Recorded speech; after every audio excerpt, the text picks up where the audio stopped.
কলেজের গেট দিয়ে ঢুকবে এমন সময় দেখি কয়েকটা মেয়ে মিলে একটা ছেলেকে উদুম কেলানি কেলাচ্ছে। ভাবতেছে একবার গিয়ে দেখবো কি হয়েছে।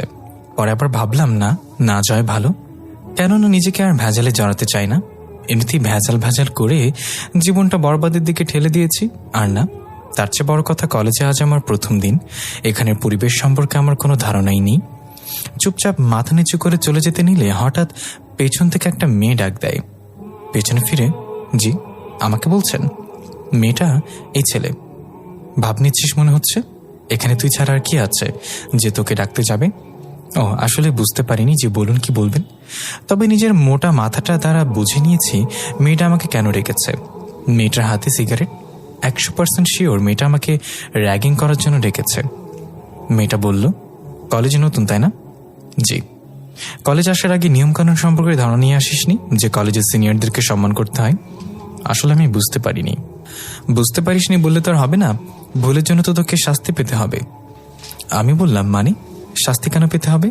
আমি তো আগে থেকে অবগত না কলেজ সম্পর্কে, না হয়তো সালাম দিতাম। এই ছেলে, আবার মুখে মুখে তর্ক করিস। একে তো ভুল করেছিস আর উপরে আবার মুখের উপরেও কথা বলছিস, তোর ডাবল সাজা প্রাপ্য। মাথা নিচু করে আছি আমি, কারণ কলেজে আজ আমার প্রথম দিন, আর প্রথম দিন এসে কোনো ঝামেলায় জড়াতে চাই না। এনে ধর একটা কাগজ আমার হাতে দিয়ে যা, এটা কে খুলবি না। সোজা ওই জিন্স পরা একটা মেয়ে দেখছিস না, তাকে গিয়ে এটা দিয়ে আসবি। আমি কথা না বাড়িয়ে কাগজটা হাতে নিয়ে মেয়েটার কাছে চলে গেলাম। এ আপু। মেয়েটা পেছনে ফিরে, কিরে কি হয়েছে, ডাকলি কেন? আমি একটা আপু আপনাকে এই কাগজটা দিতে বলল। মেয়েটার হাতে কাগজটা দিয়ে চলে আসতে দিলাম, এমন সময় মেয়েটা আবার ডাক দিল, এই ছেলে এদিকে আয়। আমি কাছে যেতেই মেয়েটা আমার গালে কষে কয়েকটা থাপ্পড় বসাই দিল। পুরো কলেজ আমার দিকে হা করে তাকিয়ে আছে। মেয়েটা বলল, এই তোর সাহস তো কম না, তুই আমাকে লাভ লেটার দিস? তুই জানিস আমি কে? আমি চুপ করে আছি। কি লাভ লেটার, কিছু তো মাথায় কাজ করছে না। আপু আমি তো আপনাকে লাভ লেটার দেই নাই, আর কাগজে কি লেখা ছিল সেটাও জানি না। ওই যে আপুটা আপনাকে এটা দিতে বলল। মেয়েটা আরো কয়েকটা থাপ্পড় লাগাই দিল আমার গালে। আমি তো মেয়েটার থাপ্পড় খেয়ে হাবলার মতো দাঁড়িয়ে আছি। মেয়েটা বলল, দাঁড়া, লাভ লেটার দিয়ে মজা বোঝাচ্ছি তোকে। ফোনটা বের করে কাকে জানি ফোন দিল। ইতিমধ্যে কয়েকটা ছেলে এসে হাজির।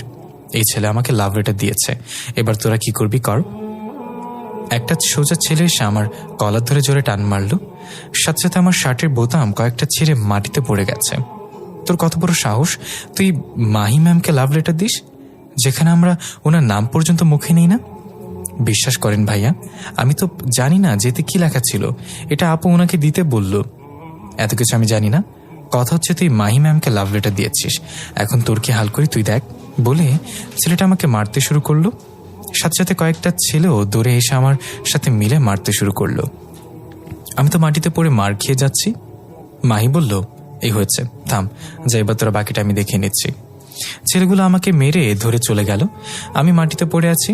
মাহি আমার সামনে এসে, শোন, এটা হচ্ছে তোর সাজা, আর তোর কোনো দোষ নেই এটা আমি জানি, কিন্তু তোকে মারলাম কেন জানিস? আশা করি জানিস না। তোকে মারার কারণ হচ্ছে, এই মাহিকে সেটা চিনে নে। কলেজের সবাই আমার কথায় উঠে বসে, আমার মুখের উপরে কথা বলার মতো দুঃসাহস কারোর হয় না। এই কলেজে কেন থাক, আর বেশি নাই বললাম। কলেজে থাকলে এমনিতেই জেনে যাবে আমি কে। ভবিষ্যতে যেন কখনো বড় গলায় আমার সামনে কথা বলার মতো দুঃসাহস না করিস, সেটার জন্য মেডিসিন দিলাম। খালি তুই না, নতুন কেউ আসলে কলেজে তাকেই এখন এমন মেডিসিনটা দেই। যে মেয়েটা আমাকে কাগজটা দিয়েছে সেই মেয়েটা মায়ের কাছে আসে, আর দুজনে মিলে হাসতে আরম্ভ করে। তারপর ওরা চলে যায়। কোনো মতে মাটি থেকে উঠে চুপচাপ করে ক্লাসরুমের দিকে রওনা দিলাম। লজ্জায় মাথা তুলতে পারছি না। পুরো কলেজের সামনে আমায় মারল। যে আকাশ একবার একটা ডাক দিলে পুরো শহর ভেঙে লোকজন আসবে, সে আকাশকে মাটিতে ফেলে 4 জন মিলে মেরে গেল। থাক, নতুন বলে কিছু বললাম না। ক্লাসরুম খুঁজে পাচ্ছি না, তাই একজনের কাছে জিজ্ঞাসা করলাম, ভাইয়া ক্লাসরুমটা কোন দিকে? ছেলেটা বলল, চলো আমি দেখিয়ে দিচ্ছি। আমিও একই ক্লাসে যাব। ছেলেটার সাথে ক্লাসরুমে যাচ্ছে। ছেলেটা বলে উঠল, আমার নাম আসিফ, তোমার নাম কি? আমি আকাশ। আসিফ বলল, আসলে কিছু মনে করো না, তোমার সাথে যা হয়েছে সবাই সেটা দেখেছি, কিন্তু কিছু বলার মতো নেই। কারণ যে মেয়েটা তোমাকে মেরেছে সেই মেয়েটাই শহরের মাফিয়া গ্যাং লিডার। শুনতে একটু অন্যরকম লাগবে যে মেয়ে হয়ে মাফিয়া লিডার কি করে হয়, কিন্তু এটাই সত্য। খুব ডেঞ্জারাস মেয়েটা। ওর সাথে কথা বলতে ভালো ভালো মানুষেরও প্যান্ট ভিজে যায়। আকাশ বনুমানে বলল, হ্যাঁ, এমন দেখেছি অনেক মাফিয়া টাফিয়া। এমন কয়েক শতাধিক মাফিয়া আমার পায়ের নিচে পড়ে থাকে। দুনিয়াটা কেমন সেটা পরিদর্শন করতে বের হয়েছে। কে পাওয়ার এর কেমন অপব্যবহার করে। তারপর দুজনে মিলে ক্লাসে চলে গেলাম। আমি অনার্স 3য় বর্ষের ছাত্র। মানুষের কোলাহল থেকে একটা নিরিবিলি জায়গায় এসেছি, যাতে করে পড়ালেখাটা ভালোভাবে শেষ করতে পারি। বাবা মারা যাওয়ার আগে শেষে একটা ওয়াদা করিয়ে গিয়েছিল যে পড়ালেখা করে মানুষের মতো মানুষ হব। সেই লক্ষ্য নিয়েই নতুন কলেজে এসেছি, পুরান কলেজ ফেলে, কারণ সেখানে আমার পড়াশোনা কোনোদিন এই হবে না। কারণ পরিবেশটা অন্যরকম, সর্বদা দাঙ্গা ফাঙ্গা ফাসাদ নিয়ে পড়ে থাকে সকলে। তাই এই শহরে চলে এসেছি। কিন্তু শহরের মানুষগুলো যে একই রকম সেটা আর বুঝতে বাকি নেই। ক্লাসরুমে ঢুকে চুপচাপ বসে আছি। স্যার এখনো আসে নাই। সবাই আমার দিকে বাঁকা চোখে দেখছে, কারণ একটু আগে যে ধোলাই খেয়ে এসেছি। আমার পাশে আসিফ বসলো। আসিফ, এই আকাশ মন খারাপ করিও না। সবাই তোমার দিকে যেমন করে তাকাক না কেন, আমি তোমাকে বন্ধুর চোখে দেখব। Thank you. একটু পর স্যার ক্লাসে এসে শুনলাম আজ মাহি নাকি নতুন কাউকে র্যাগিং করেছে, আর তাকে নাজেহালভাবে মেরেছেও। সে কি? সবাই আমার দিকে আঙুল দিয়ে দেখিয়ে দিল। আমি মাথা নিচু করে তাকিয়ে আছি। তোমার নাম কি? আমার নাম আকাশ। থাক বাবা, যা হয়েছে হয়েছে, বাদ দাও। মাহিকে দমানোর মতো ক্ষমতা এই কলেজের কারণ নেই। এই কলেজ কেন, পুরো শহরের কারণ নেই। আর তুমি ওর থেকে একটু দূরে দূরে থেকো। এমন সময় মাহি ক্লাসে ঢুকে পুরো গ্যাং নিয়ে, তার মধ্যে কাগজ দেয়া মেয়েটাও আছে। মাহি বলল, কি স্যার, আমার নামে গুণগান গাওয়া হচ্ছে নাকি? স্যার ভয় চুপ করে আছে। গুণগান এই যাতে হয়, বদনাম করলে শরীর থেকে মাথাটা আলাদা করে ফেলবো। তারপর সবাই ক্লাসে বসলো। আকাশ মনে মনে ভাবে, কিরে, কাগজ দেয়া মেয়েটা না বলেছিল মেয়েটা সিনিয়র, তাহলে আমাদের ক্লাসে কি করে? দূর, মাথায় কাজ করছে না। স্যার ক্লাস থেকে বের হন, আজকে ক্লাস করাতে হবে না। স্যার মাহির এক কথায় ভয় বেরিয়ে গেল। আকাশ বলল, আমি আর সাজ্জাদ চুপ করে বসে আছি। মাহি আর ওর পুরো গ্যাং ক্লাসটাকে মাথায় তুলে ফেলেছে। এমন সময় প্রিন্সিপাল আসে। মাহি, আজ নাকি স্যারকে ক্লাস করতে মানা করেছ? হ্যাঁ, মানা করেছি তো। গুরুত্বপূর্ণ ক্লাসগুলো এভাবে অবহেলা করলে পরীক্ষায় পাশ করবে কিভাবে? এই টাকলা, তুই এত কথা বলছিস কোন সাহসে রে? প্রিন্সিপাল স্যার ভয় চলে যায়। মাহিরা আবার হই হুল্লোড় শুরু করে ক্লাসে। আকাশ ছাত্রদেরকে সম্মান করে না, ভালো কথা, কিন্তু একটা কলেজে প্রিন্সিপালের সাথে এরূপ আচরণ করতে পারলো কি করে? আকাশ মনে মনে ভাবে, না, আমারও সে আগের রূপে ফিরে যেতে হবে। রক্তের বন্যা না ঝরালে এসব মানুষকে কখনোই শিক্ষা দিতে পারবো না, যারা পাওয়ারের অপব্যবহার করে। আকাশ চুপচাপ করে ক্লাসে বসে আছে। একটু পর মাহি আকাশের কাছে আসে। কিরে, এখন কেমন ফিল হচ্ছে তোর? মার খেয়ে তোর অনুভূতিটা কেমন? সবাই হাসাহাসি করছে। আমি চুপচাপ বসে আছি। এখন লাউড হওয়া যাবে না, কয়েকটা দিন যাক, তারপর কত বড় মাফিয়া সেটা দেখে নেব। কিরে, কথা বলছিস না কেন? আবার মার খাওয়ার ইচ্ছা হচ্ছে নাকি? আমি আমার মতো চুপ করে আছি। প্লিজ, তোমরা ওকে ছেড়ে দাও, ওর সাথে আর কিছু করিও না। বেচারা আজ প্রথম এসে মার খেলো। এই ছাগলের 4 নম্বর বাচ্চা, তোর মুখ দিয়ে দেখে বলি ফুটতেছে। তোরও কি মার খাওয়ার শখ আছে নাকি? ওর যে ওর ওকালতি করছিস ওর হয়ে? আসিফ ভয় চুপ হয়ে গেল। আমাকে যে কাগজটা দিয়েছিল সেই মেয়েটা, আরে মাহি ছাড়তো, বাদ দে। যে আমার খেয়েছে, এরপর কখনো তোর সামনে কথা বলার মতো দুঃসাহস করবে না। মাহি এলিনা, তুই ঠিক বলেছিস। যে কাগজ দিয়েছিল ওই মেয়েটার নাম এলিনা। তারপর ওরা ক্লাসরুম থেকে বের হয়ে যায়, আর আমি আর আসিফ ওর ক্লাসরুম থেকে বের হয়ে আসি, কারণ আজ ক্লাস হবে না। মাহি একবার বলে দিয়েছে, এরপর আর কারোর ক্ষমতা নেই যে মাহিকে থাকা অবজ্ঞা করে ক্লাস করাবে। চলো আমরা ওই দিকটায় গিয়ে বসে। আসিফ বলল। আকাশ বলল, আচ্ছা চলো। আসিফ আর আমি একটা নিরিবিলি জায়গায় বসে আছি। এমন সময় একটা মেয়ে আসে। মেয়েটার নাম নাফিসা। মেয়েটা আসিফের বন্ধু। আসিফ বলল, আমার সাথে মেয়েটার পরিচয় করে দিল। বাহ, ভালোই লাগছে। প্রথম দিন এসেই দুজনকে বন্ধু বানিয়ে ফেললাম। আচ্ছা আকাশ, তোমার বাসা কোথায়? তুমি থাকো কোথায়? আর তোমার বাসায় কে কে আছে? আসলে আমার বাসা চট্টগ্রামে, তবে এই শহরে একটা বাসা ভাড়া করে থাকি। আর আমার বাসায় কে কে আছে বলতে, ছোট বোন, আমি, মা, বাবা মারা গিয়েছে বেশ কিছু বছর আগে। নাফিসা বলল, ও সরি। আরে সরি বলার কিছুই নেই। আর আমরা তোর ফ্রেন্ড নাকি? ফ্রেন্ডের মধ্যে সরি টরি এসব চলে না। ফ্রেন্ড তবে পুরোপুরি না, একটা জিনিসের কমতি আছে, সেটা হচ্ছে তুমি করে বলা, যেটা ফ্রেন্ডশিপে চলে না তুই ছাড়া। আচ্ছা তুই করে বলবো। আপনারা যারা ঘরে বসে মোবাইল ফোনের সাহায্যে ট্রেডিং করে প্রতি মাসে 20 থেকে 25,000 টাকা ইনকাম করতে চান, তারা আমাদের টেলিগ্রাম চ্যানেলে জয়েন করতে পারেন। টেলিগ্রাম চ্যানেলের লিঙ্ক আমাদের ডিসক্রিপশন বক্সে দেওয়া আছে। এছাড়া আপনি যদি ট্রেডিং সম্পর্কে নাও জেনে থাকেন, সেক্ষেত্রে আপনারা আমাদের কাছে ফ্রিতে ট্রেডিং শিখতে পারবেন। 4,500 টাকার কোর্স একেবারেই ফ্রিতে দেওয়া হবে আপনাদেরকে। আপনারা চাইলে এই ফ্রি কোর্স করে মাস শেষে সুন্দর একটা ইনকাম করতে পারবেন। তো আর দেরি কিসের, জলদি আমাদের ডিসক্রিপশন বক্সে দেওয়া লিঙ্ক থেকে আমাদের টেলিগ্রাম চ্যানেলে জয়েন করে ফেলুন। ধন্যবাদ সবাইকে। আচ্ছা আকাশ, মাহি মেয়েটা আজ তো কিভাবে মারলো, তুই কোনো প্রতিবাদ করলি না কেন?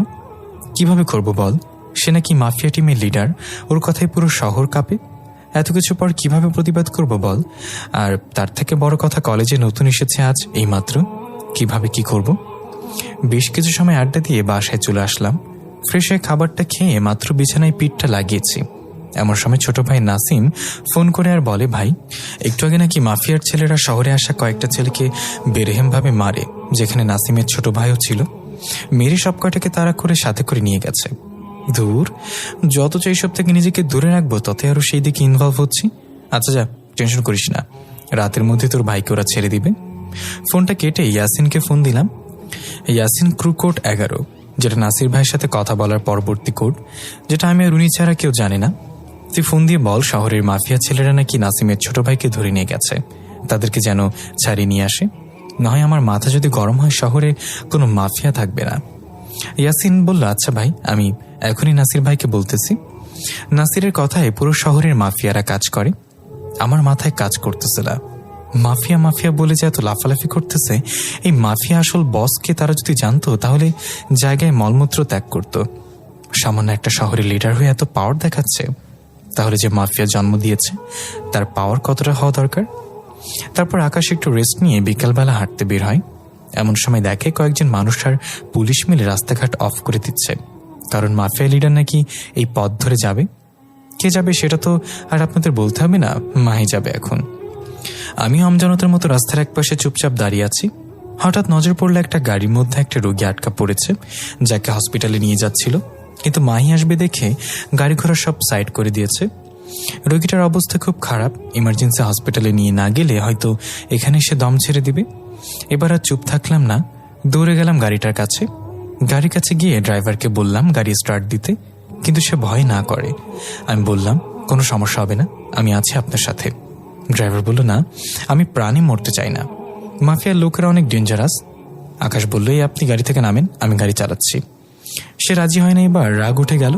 ওকে কলার ধরে গাড়ি থেকে নামিয়ে দিয়ে নিজেই গাড়ি নিয়ে হসপিটালের দিকে রওনা দিলাম। কাউকে দেখার সময় নেই, আগে মানুষটা যান বাঁচানো ফরজ।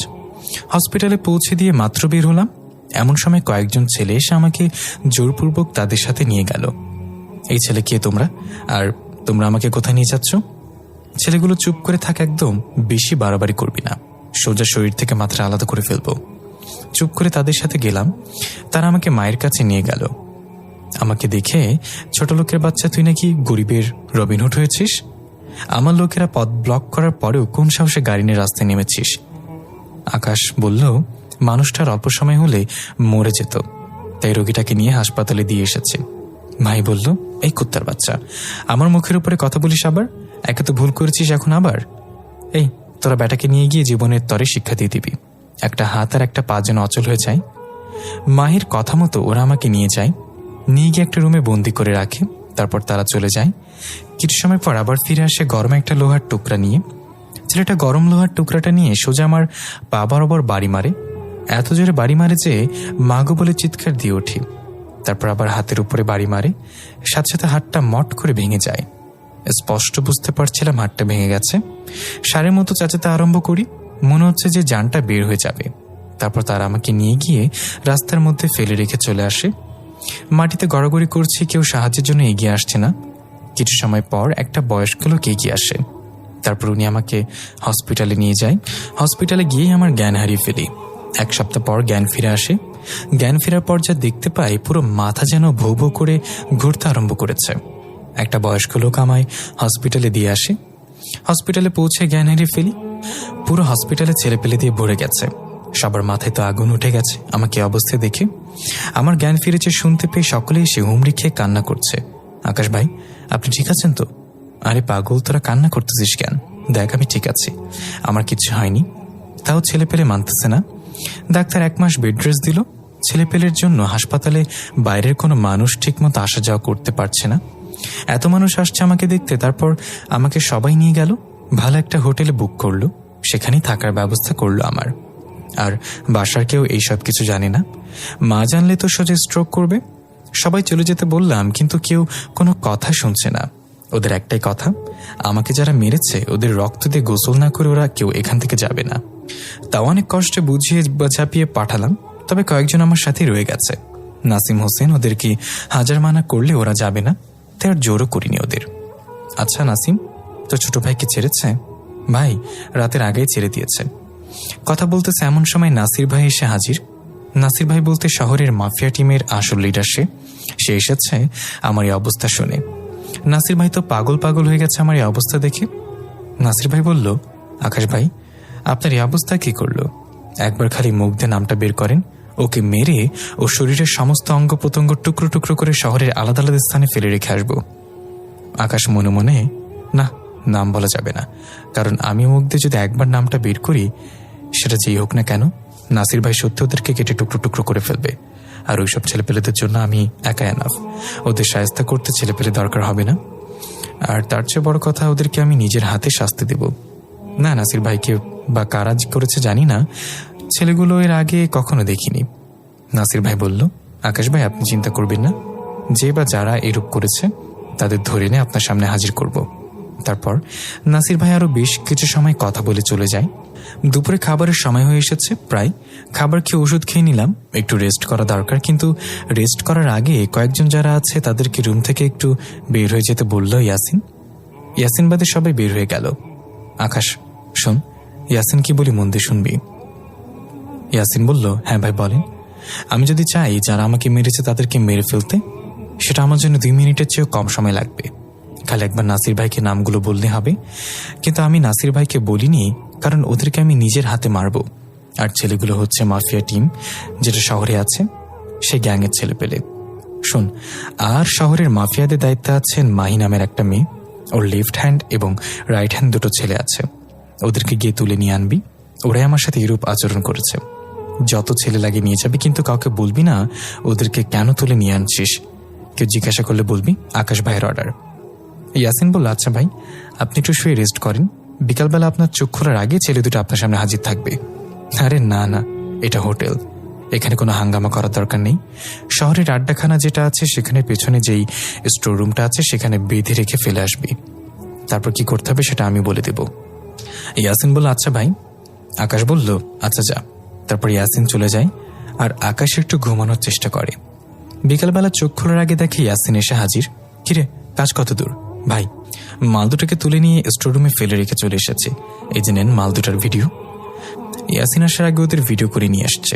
কোনো সমস্যা হয়নি তো? ভাই কি বলেন, কি সমস্যা হবে? যাওয়ার আগে সবাই কোমরে গুজে মেশিন গান নিয়ে গেছে। গিয়ে ফার্স্টে ভালো ভালো বলেছে আমাদের সাথে আসতে, কিন্তু মাল দুটো একটু পাওয়ার দেখাইছে যে এই সেই, কিন্তু সে জানে না আমরা তার বাপেরও বাপ। কি আর করা ভাই, যখন বাংলা ভাষায় বুঝাইতে পারি নাই তখন মেশিন কপালে তুলে ঠেকে নিয়ে আসছি। যা এবার ফ্রেশ হয়ে নে। এভাবেই দিন কাটতে লাগলো। মায়ের লেফট হ্যান্ড এবং রাইট হ্যান্ড দুইটা এখন স্টোর রুমে বন্দি। পুরো শহর তামা তামা করে খুঁজে ফেলেছে শহরের মাফিয়ার লোকেরা, কিন্তু কেউ খুঁজে পায়নি এই দুটাকে। আমার প্ল্যান হচ্ছে আগে পুরোপুরি সুস্থ হই, তারপর ওদের ব্যবস্থা করব। আর কিছুদিন যাবার পর পুরোপুরি সুস্থ হয়ে গেলাম, এবার সব কয়টার অবস্থা নাজেহাল করব। নাসিমা আর ইয়াসিনকে নিয়ে স্টোর রুমে গেলাম, যেখানে মাল দুটাকে বন্দি করে রেখেছে ইয়াসিন। আর ইয়াসিনকে আগেই বলে রেখেছিলাম আমি সুস্থ হওয়ার আগ পর্যন্ত যেন ওদের দেখভালের কমতি না হয়, কারণ কোরবানির গরু ভালো করে দেখভাল করতে হয়। ওদেরকে বাইরে রেখে আমি স্টোর রুমের ভেতরে গেলাম। গিয়ে দেখি মাল দুটাকে ইয়াসিন শিকল দিয়ে বেঁধে রেখেছে। আমাকে একজন দেখে বলে উঠল, এই তুই এখানে? তোকে না মেয়েরা হাত পা ভেঙে রাস্তায় ফেলে রেখে চলে এসেছিলাম, তুই এখনো মরিস নাই? আকাশ বলল, বাপ কখন এত সহজে মরে নাকি, কুত্তার বাচ্চা। বলে বুকের মধ্যে সজোরে একটা লাথি মারলাম। আমি মরলে তোদের শরীর থেকে কলিজা কেটে বের করবে কে? আর কার গায়ে হাত দিয়েছি সেটা যদি জানতি তাহলে এখনই দম আটকে মারা যাইতি। আকাশ বলল, ইয়াসিন সেলারিন স্যার কাটারটা নিয়ে আয়। ইয়াসিন এসে সেলারিন স্যার কাটারটা নিয়ে দিয়ে গেল। সেলারিন্সটা হাতে নিয়ে দুজনের পা বরাবর দুইটা সজোরে বাড়ি মারলাম। বাড়ি মারার সাথে সাথে তাদের পায়ের হাড্ডি মট করে ভেঙে গেছে, সেটা স্পষ্ট নিজের কানে শুনতে পেলাম। দুজনেই মাগো বলে চিৎকার করে উঠল। এখন কেমন লাগে? তারপর আবার হাতের মধ্যে বাড়ি মারলাম। দুজনেই সারের মতো চিৎকার করে চেঁচাচ্ছে আর হাত জোর করে মিনতি করছে, প্লিজ আমাদেরকে ছেড়ে দাও, আমাদের ভুল হয়ে গেছে। এখন কেন? তখন মনে ছিল না কার সাথে পাঙ্গা নিচ্ছিস? একজন বলে উঠল, বিশ্বাস করো, তুমি কি বা কি করো তা আমরা জানি না। লিডার অর্ডার করেছে তাই তোমার সাথে এরূপ করেছি। প্লিজ আমাদেরকে ক্ষমা করে দাও। না, তোদের ক্ষমা নাই। কাটারটা হাতে নাই। তার আগে ছেলে দুটা মুখের মধ্যে কাগজ গুজে দেয় যেন চিৎকার করতে না পারে। তারপর কাঁটাটা দিয়ে ছেলে দুইটার বুকের মধ্যে লাগাতার পোজ দিতে থাকে। চিটচিট করে রক্ত পড়ছে ছেলে দুইটার শরীর থেকে। শোন, আর অল্প পর হয়তো তোদের জান চলে যাবে। তার আগে আমার পরিচয়টা তোদের দিয়ে দিই, হয়তো তোদের মরার আগে আসান হবে। ছেলে দুটার কানে সামনে গিয়ে আকাশ বলল নিজের আসল পরিচয়টা। ছেলে দুটার সাথে সাথে চোখ বড় বড় করে ফেলে আর সাথে সাথে দম আটকে মারা যায়। আকাশ ইয়াসিনকে ডেকে বলে এই দুইটা বডিকে শহরের সিটি রোডে টাঙিয়ে রেখে আসতে, যাতে করে মানুষজন দেখে। পুরো শহর তো হাহাকার লেগে গেছে। মাফিয়া ছেলেদের এরকম বেরেহেমভাবে কে মারল? তারা তো বড় বুকের পাঠা। নাসির ভাইয়ের ছেলেরা তো পাগল পাগল হয়ে গেছে। মাহির তো পুরো মাথা খারাপ। সে যে করেই হোক এই দুজনের হত্যাকারীকে সে খুঁজে বের করবেই। অন্যদিকে আকাশ তো দিব্যি ঘুরে বেড়াচ্ছে। ওর মনে হচ্ছে কিছুই হয়নি যেন। পরের দিন সে কলেজে যায়। আসিফ আর নাফিসা আকাশকে দেখতে পেয়ে উড়ে আসে দৌড়ে। নাফিসা বলে, কি রে আকাশ, এতদিন কোথায় ছেলে গিয়েছিলি রে? আরে একটা পারিবারিক কাজে আটকে পড়েছিলাম। এখন সব ঠিক হয়েছে তো? হ্যাঁ। নাফিসা বলে, আচ্ছা আকাশ, কিছু কি শুনেছিস? মাফিয়া ছেলে দুটাকে নাকি যেন শহরের সিটি রোডে কেউ মেরে টাঙিয়ে রেখে দিয়েছে। আকাশ বলল, হ্যাঁ আমিও একটু শুনেছি। কলেজে এসেছি পর্যন্ত সবাই একই কথা কানাফোসা করতেছে। চল, ক্লাসের সময় হয়ে গেছে, ক্লাসের দিকে যাই। তিনজন মিলে ক্লাসের দিকে যাচ্ছে এমন সময় মাহির সামনাসামনি পড়ে গেলাম। মাহি তো আমার দিকে চোখ বড় বড় করে চেয়ে আছে। আমি সাইড কেটে চলে আসলাম। ক্লাস করছে এমন সময় কয়েকটা ছেলে ক্লাসের মধ্যে এসে বলল মাহি নাকি আমাকে ডাকছে। আকাশ বলে, আচ্ছা চলো। স্যারের অনুমতির প্রয়োজন নাই, কারণ মাহির কথা একবার যখন বলেছে সবাই চুপ। নাফিসা তো ভয় শেষ। আকাশ প্লিজ একটু সেফ থাকিস, কখন কি করে বসে তোর সাথে। আরে টেনশন করিস না। তারপর ছেলেগুলোর সাথে মায়ের কাছে গেলাম। মাহি সবাইকে চলে যেতে বলল, সবাই চলে গেল। মাহি বলল, এই ছেলে তুই জীবিত হলে কি করে? সেদিন ওরা যা বললো যে তোকে মেরে হাড়গোড় গুঁড়ো করে দিয়েছে, ওদের কথা মতো তো তুই বাঁচার কথা না, কিন্তু বাঁচলে কি করে? আর একটা কথা হচ্ছে, তোকে কেমন যেন আমার সন্দেহ হচ্ছে। তোকে যারা মেরেছিল সেই দুজনকে কারা জানি মেরে শহরের সিটি রোডে টাঙিয়ে রেখে এসেছে। আকাশ বলল, দেখেন, কোনো কথা জবাব দিতে আমি ইচ্ছুক নই। আর বড় কথা হচ্ছে আমি ভুল করেছি, সেটার জন্য তো মেরে হাত ভেঙে দিয়েছেন। এত শাস্তি দেওয়ার পরও কি আপনার শখ মেটেনি? এই ছেলে, বেশি কথা শিখে গেছিস মনে হয়। কথা যাই বলবো চুপচাপ শুনবি, না হয় জানতো মেরে পুঁতে ফেলবো। আকাশ বলল, চুপ করে তো আছে। মাহি বলল, শোন, তোকে আমার সন্দেহ লাগছে। আমার ছেলেপেলেরা তোর উপর নজরদারি করবে, মাথায় রাখিস। আচ্ছা। আবার ক্লাসে চলে গেলাম। ক্লাস করে বাসায় চলে গেলাম। এভাবেই আরো কয়েকটা দিন কাটলো। এই কয়েকদিনে লক্ষ্য করলাম মাহি যেন কেমন পরিবর্তন হয়ে গেছে। আমি কলেজে আসলে মাহি আমার দিকে ট্যাপ ট্যাপ করে চেয়ে থাকে। একদিন ক্লাস শেষ করে যাচ্ছিলাম বাসায়, এমন সময় মাহি ডাক দেয় আমাকে, এদিকে আয়। হ্যাঁ বলেন। এই তুই কি সিঙ্গেল? মানে বুঝলাম না। আরে তুই কি রিলেশন করিস নাকি? না। এখানে এসে আমার পাশে বস। আমি কথা না বাড়িয়ে মাহির কাছে গিয়ে বসলাম। শোন, আজ থেকে তুই রোজ ক্লাস ছুটির পর আমার সাথে এসে দেখা করবি এবং এখানে এসে বসে থাকবি। হঠাৎ মাহির নাম্বার একটা ফোন আসে। যে ছেলে দুটোকে যারা মেরে ফেলেছে তাদের একজনের সংবাদ পাওয়া গিয়েছে। আকাশ অপর পাশ থেকে কি বলছে কিছু শুনতে পাচ্ছে না, খালি মাহির কথাই শুনছে। ওকে, যে করে হোক আটক করে আমার সামনে নিয়ে আয়। ফোনের অপর পাশ থেকে খবর পেয়েছে আজ নাকি সে রাতের বেলায় চৌরাস্তার মোড়ে কোনো একটা কাজে যাবে, সেখান থেকে তুলে নিয়ে আসবো। আচ্ছা। মাহি ফোন রেখে দিয়ে ব্যাটা, এবার যাবি কই? আমার ছেলেদেরকে মারা, এবার বোঝাবো। আজ রাতে তোর খেল খতম। আকাশ মাহির অল্প কথা শুনে বুঝে গেল ইয়াসিনের নাম জেনে গিয়েছে। আজ রাতে ইয়াসিনকে ওরা কিছু একটা করবে। মাহি বলল, এই এবার তুই বাসায় যা, আমার কাজ আছে। আমি তাড়াতাড়ি উঠে বাসায় চলে এলাম। এসে ইয়াসিনকে ফোন দিলাম। ইয়াসিন ফোন রিসিভ করছে না। অনেকবার ফোন দিলাম, তাও রিসিভ করলো না। মাথা তো ঘুরতেছে আমার, জালে আমি নিজেই ফেসে গেলাম। এখন যদি ইয়াসিনকে খবর দেওয়া না হয়, সে 100% শিওর বিপদে পড়বে। একটু পর দেখলাম ফোনটা বেজেছে। ফোনের দিকে তাকাতেই দেখলাম ইয়াসিন ফোন করেছে। ইয়াসিন, কোথায় তুই? ভাই, আমি তো একটা কাজে আসছিলাম। আচ্ছা শোন, যেখানে আছিস তাড়াতাড়ি আমার সাথে দেখা কর। ইয়াসিন তাড়াতাড়ি 30 মিনিটের মধ্যে আমার কাছে চলে আসলো। আমি ওকে বললাম, তোর নাম ওরা জেনে গেছে। তো ভাই সমস্যা কি? আমি কি ওদেরকে ভয় পাই নাকি? আপনি থাকতে এই জমিনের বুকে কোন মানুষ আমার গায়ে হাত দিবে? এমন মানুষ এখনো পয়দা হয়নি। আকাশ বলল, হ্যাঁ, তোর কিছু করতে পারবে না, তবে এটা বলতো আজ রাতে কি তোর কোথাও যাওয়ার প্ল্যান আছে? হ্যাঁ ভাই, চৌরাস্তার মোড়। আকাশ বলল, ওকে, সমস্যা নেই, ওরা আজ রাতে কিছু একটা করবে, আর আজ রাতে আমি আমার আসল রূপ দেখাবো। খবর দে সব ছেলেপেলেদেরকে, আকাশ মাহমুদ কি সেটা আজ পুরো শহরবাসী জানবে। ইয়াসিন সব ছেলেপেলেদেরকে খবর দেয়। গাড়ি করে শুধু আকাশ মাহমুদ ছেলেপেলে শহরে আসতে থাকে। কম করে হলেও 1000-3 ছেলে আসে। সবার কোমরে আর্মস, কেউ কেউ আবার ওম নিয়ে আসে, যেটা রেট অফ ফায়ার, যেটা কয়েক কিলোমিটার দূর থেকে তার নিশানাকে তাক করতে পারে। ছেলেপেলে তো আজ পুরো ক্ষিপ্ত। কারা তো বড় বুকের পাঠা যে আকাশ মাহমুদের সাথে পাঙ্গা নিবে। আকাশ তারপর সমস্ত ছেলেদেরকে শহরের আড্ডা একত্রিত করে। কে কোথায় থাকবে সেটা বলে দেয়। ছেলেরা চৌরাস্তার মোড়ে জায়গায় জায়গায় ফিট হয়ে যায়। চৌরাস্তার মোড় কত বড় বড় দালান বা টাওয়ার আছে, সব জায়গায় আকাশের ছেলে পেলে ওম নিয়ে ফিট হয়ে আছে। আকাশ শুধু অর্ডার করবে, সাথে সাথে শহরে রক্তের বন্যা বয়ে যেতে দেরি হবে না। অন্যদিকে শহরের মাফিয়া পুরো শহরে যত ক্রু আছে সবাইকে একত্রিত করে। উদ্দেশ্য একটাই, ওদের ক্রু মেম্বারদেরকে যারা হত্যা করেছে তাদেরকে আজ মৃত্যুর চৌকাঠ অবধি পৌঁছে দেবে। শহরে প্রায় কয়েক শতাধিক ক্রু আছে। সবাই একজোট হয়। রাতের বেলায় আজ তারা ইয়াসিনকে ধরবে। তারপর বাকি যারা ওর সাথে ছিল সব কয়টা নাম বের করে ওকে মেরে ফেলবে। আর ওদেরকে লিড করতেছে নাসির ভাই, আর সাথে তো মাহি আছেই। ওদের নেতৃত্বে মাফিয়ার সকল ক্রু মেম্বার আজ একত্রিত হয়েছে। নাসির ভাই জানে না ওদের জন্য আজ মৃত্যু অপেক্ষা করতেছে। নিজের পাতানো ফাঁদে যে নিজেরাই আটকে পড়বে এই ধারণা কারোরই নেই। বিকাল পেরিয়ে প্রায় মাগরিব হয়ে আসে। আকাশ, লোকজন সবাই যে যার মতো ফিট হয়ে আছে, আর আকাশ বলে দেয় ইয়াসিন একা আগে যাবে। মাফিয়ার ক্রুরা সবাই অপেক্ষা করতেছে কখন বলির পাঠাটা আসবে। একটু পর প্ল্যান মোতাবেক ইয়াসিন চৌরাস্তার মোড়ে যায়। সাথে সাথে মাফিয়ার ছেলেপেলেরা ইয়াসিনকে চারপাশ থেকে ঘিরে ফেলে। সবার হাতে চাপাতি, বড় বড় রামদা। ইয়াসিনকে আজ টুকরো টুকরো করে ফেলবে। নাসির ভাইয়ের মাহি একটা গাড়িতে বসে আছে। ছেলেপেলে দৌড়ে আছে ইয়াসিনকে মারার জন্য, কিন্তু যারা যারা দৌড়ে আসে সব কয়টার মাথায় খুলি ছিদ্র হয়ে মাটিতে লাশ পড়ে যায়। রেট অফ ফায়ার দিয়ে মাথার খুলি ছিদ্র করে ফেলেছে আকাশের ছেলেরা। মাফিয়ার সবাই তো ভয় পেয়ে যায়, কেউ বলতে পারে না কি ঘটেছে। এবার ইয়াসিনের সাথে ওর দলের 10-15 জন গিয়ে দাঁড়ায়। মাফিয়ার ছেলেপেলে আরও এক ঝাঁক এগিয়ে এসে মারার জন্য।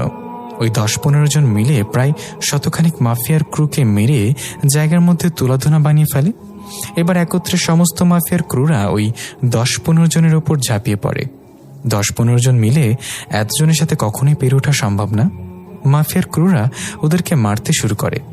এমন সময় নাসির ভাইয়ার মাহি গাড়ি থেকে নেমে আসে। অন্ধকার দেখে কাউকেই তেমন একটা চেনা যাচ্ছে না। না হয় নাসির ভাই ইয়াসিনকে দেখে চিনে ফেলত। নাসির ভাই ইয়াসিনের বুকের মধ্যে সজোরে একটা লাথি মেরে, কুত্তার বাচ্চা, কত বড় সাহস আমার ছেলেপেলেদের গায়ে হাত দিস, তোদের বুক থেকে আজ কলিজা চিরে বের করে ফেলবো, এই সব কটাকে গাড়িতে তুলে নিয়ে আয়। নাসির ভাইয়ের মাহি গাড়িতে উঠতে যাবে এমন সময় সামনের দিকে তাকিয়ে দেখে কয়েকজন ছেলেপেলে বড় বড় আর্মস নিয়ে দাঁড়িয়ে আছে। নাসির ভাইয়ের এটা দেখে তো পা কাঁপা শুরু হয়ে যায়। তারা মাত্র সংখ্যা কয়েক শতাধিক, আর যারা বড় বড় আর্মস নিয়ে দাঁড়িয়ে আছে ওরা সংখ্যায় কয়েক হাজার। আকাশের ছেলেপেলেরা মাফিয়ার পুরো টিমকে চতুর্দিক থেকে ঘেরাও করে ফেলেছে, আর ওরা ধরা গুলি ছুটতে শুরু করে।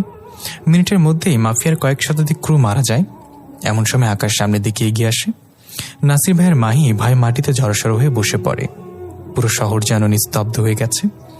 বাইরে গোলাবর্ষণ হচ্ছে দেখে সবাই নিজের মতো ঘরের দরজা বন্ধ করে চুপচাপ ঘরের মধ্যে বসে থাকে। কয়েক শত মাফিয়ার ক্রু খালি জীবিত আছে। সবাই নিজের প্রাণ বাঁচানোর ভয়ে উপরওয়ালার কাছে প্রার্থনা করতে আরম্ভ করে। আকাশ অনেক আগে লক্ষ্য করেছে এখানে নাসির ভাই আছে, তাই সে তার দিকে এগিয়ে যায়। কোথা থেকে যেন এক ফোঁটা আলোক রোশনি সে আকাশের মুখের উপরে পড়ে।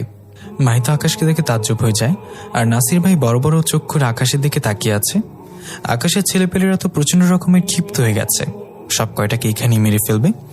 নাসির ভাই দৌড়ে গিয়ে আকাশের পায়ে পড়ে যায়। আকাশ ভাই, আপনি আমাকে মাফ করে দিন। বিশ্বাস করেন আমি জানতাম না ছেলেগুলো আপনার ছেলেপেলে ছিল, না হয় কখনই এখানে আসতাম না। মাফিয়ার ক্রু সবাই হা করে ওদের লিডারের দিকে তাকিয়ে আছে। কি করছে কি ওদের লিডার, আর কে এই বালক? মাহি তো রীতিমতো একটার পর একটা অবাক হচ্ছে। আকাশ বলে, আরে নাসির ভাই কি করছেন, পা ছাড়েন, আপনি আমার বয়স অনেক বড় ভাই। নাসির ভাই বলল, না ভাই, আমি আপনার পা ছাড়বো না, আপনি আগে বলেন আমায় মাফ করে দিয়েছেন। ভাই প্লিজ পাটা ছাড়েন। ভাই আপনার উপরে কোনো রাগ নেই, যে রাগ মাফ করার মতো কিছুই থাকবে না, ওঠেন এবার। নাসির ভাই আকাশকে জড়িয়ে ধরে কান্না করে দেয়। আকাশ বলল, নাসির ভাই তবে একটা জিনিস, সেটা হচ্ছে শহরের মাফিয়া ক্রুরা এতটা বাজে আর এতটা নিকৃষ্ট যায় যার কোনো তুলনা হয় না। পাওয়ারের অপব্যবহার কাকে বলে সেটা শহরের মাফিয়াদের না দেখলে বুঝতেই পারতাম না। ভাই, শহরের মাফিয়ারা পুরো মাফিয়া টিমের নামটাই ডুবে দিল। আর আমি ওই দিন আপনাকে ইচ্ছে করে ওদের হুলিয়া বলিনি, কারণ আমি দেখতে চেয়েছিলাম শহরের মাফিয়াদের কার্যকলাপ। ভাই, আপনার কাছে আমি হাত জোর করে ক্ষমা চাচ্ছি, এমন ধরনের ভুল আর কখনো হবে না। তারপর নাসির ভাই মাহির কাছে যায় আর ওর গালে কয়েকটা কষে থাপ্পড় বসায় দেয়। এই মেয়ে, তুই জানিস এই আকাশ মাহমুদকে? কার সাথে পাঙ্গায় নিয়েছিস তুই? হ্যাঁ? মাহি চুপ করে আছে। নাসির ভাই, আজ যদি আমি না থাকতাম তোরা আজ এখান থেকে কেউ জীবিত হয়ে ঘরে ফিরে যেতে পারতি না। তোরা যে মাফিয়ার পাওয়ার নিয়ে চলিস, এই সে আকাশ মাহমুদ যে পুরো ওয়ার্ল্ডের মাফিয়ার বস, যার উপরে কোনো মাফিয়ার বস নেই, তার এই তৈরি করা মাফিয়া গ্যাং, আর আজ তোরা তার সঙ্গেই পাঙ্গা নিয়ে বসেছিস। সবাইকে উদ্দেশ্য করে বলল, দেখ চারিদিকে তাকিয়ে হাজার হাজার মাফিয়ার ছেলেপেলে সে একত্রিত হয়েছে। মাফিয়া লিডার হওয়ার পরেও তার কোনো বড়াই নেই, কিন্তু তোদের এত পাওয়ার আসলো কোথা থেকে? সবাই এই কথা শোনার পর থেকে মাথায় হাত দিয়ে ফেলে। মাহি তো মনে হয় এখনই মাটি ছেদ করে জমিনে ঢুকে যাবে এমন কথা শোনার পর। আকাশ সবার উদ্দেশ্য করে বলে, আজ থেকে কেউ যদি পাওয়ারের অপব্যবহার করেছ, সোজা তার জীবনটা কেড়ে নিব। আর এবারের মতো সবাইকে ক্ষমা করে দিলাম। আর এই যে লেডি মাফিয়া, আপনাকে চাইলে এখনই মেরে মাটি চাপা দিয়ে দিতে পারি, কিন্তু তা করলাম না, কারণ অপরাধ করলে তাকে সুযোগ দিতে হয় শুধরানোর জন্য। আমিও তাই করলাম। পরবর্তীতে এমন কিছু চোখে পড়লে সোজা মেরে বালি চাপা দিয়ে দেব। সেদিনের পর থেকে পুরো শহরবাসী আকাশ মাহমুদকে এক নামে চিনে গেছে, কিং অফ মাফিয়া। আর যাদেরকে মেরে ফেলছে সবাইকে আকাশের ছেলেপেলেরা গুম করে ফেলেছে। পরের দিন আকাশ আবার আগের ন্যায় ক্লাস করতে যায়। পুরো কলেজ যেন আকাশের দিকে হাঁ করে তাকিয়ে আছে। আকাশ কি সেটা পুরো কলেজ জেনে গেছে। ক্লাস করে বাসে যাবে এমন সময় এক ইয়ার সিনিয়র একটা মেয়ে আকাশের কাছে আসে। ওর সাথে ফ্রেন্ডশিপ করতে হঠাৎ করে কোত্থেকে জানি মাহি সে ঠাস করে একটা থাপ্পড় মারে মেয়েটাকে। আকাশ তো হাঁ করে তাকিয়ে আছে মাহির দিকে। মেয়েটা মাহির ভয়ে থাপ্পড় খেয়ে সোজা হেঁটে চলে যায়। এই ছেলে, সমস্যা কি? হ্যাঁ, কই কিসের সমস্যা? আমি তো কোনো সমস্যা নেই। তোমাকে না বলেছিলাম ক্লাস শেষ করে আমার সাথে বসে থাকতে? আর ওই মেয়ের সাথে কিসের ফ্রেন্ডশিপ? আকাশ মনে মনে ভাবে, কালকের পর থেকে মাহির কথা বলার ধরনটা অনেকটা পরিবর্তন হয়ে গেছে। কেন? আমি তোমার সাথে বসে থাকবো কেন? আমি কার সাথে ফ্রেন্ডশিপ করবো সেটা কি তুমি ঠিক করবে? দুজন এখন তুমি তুমি করে কথা বলে। আমি বলেছি তাই আমার সাথে বসবা। হ্যাঁ, আমি ঠিক করবো কে তোমার সাথে ফ্রেন্ডশিপ করবে। আসছে। মাহি আকাশে হাতটা ধরে জোর করে কালকের স্থানটাতে নিয়ে যায়। আকাশ তো পুরো হাঁ হয়ে গেছে মেয়েটার আচার আচরণ দেখে। দেখো, আমি যা বলি খোলামেলা বলি, ঘুরি পিছিয়ে বলার অভ্যাস আমার নেই। দেখো, আমি আমার ভুলের জন্য আমি ক্ষমা চাচ্ছি। তুমি কি সেটা আমি জানতাম না, না জেনেই তোমার সাথে এত কিছু করে ফেলেছি। আমার কাজের জন্য আমি শর্মিন্দা, কিন্তু একটা কথা যেটা অপ্রিয় সত্য, সেটা হচ্ছে এই কয়েকদিনে তোমার জন্য মনের কোণে এক কোনো জায়গা হয়ে গেছে। তোমায় হয়তো ভালোবেসে ফেলেছি। দেবে কি আমার একটা সুযোগ? আকাশ বলল, আরে আরে আমার কি মাথা খারাপ হয়ে গেছে নাকি তোমার? পাগলের মতো যা তা বলছো। ভালোবাসা কি এত সহজ? শোনো, আর যাই হোক না কেন, তোমার মতো মেয়েকে ভালোবাসা যায় না, কারণ তোমার মধ্যে মনুষ্যত্বের কোনো ছিটে ফোটাও নেই। দেখে এসেছে এতদিন ধরে কলেজে কিরূপ আচরণ করেছো সবার সাথে, আর বিশেষ করে আমার সাথে যা করেছো সেটা তো কোনোদিন এই ভুলবার মতো নয়। দেখো, তুমি তোমার মতো থাকো, আমি আমার মতো থাকবো। প্যারে দিতে আসবা না আমাকে একদম।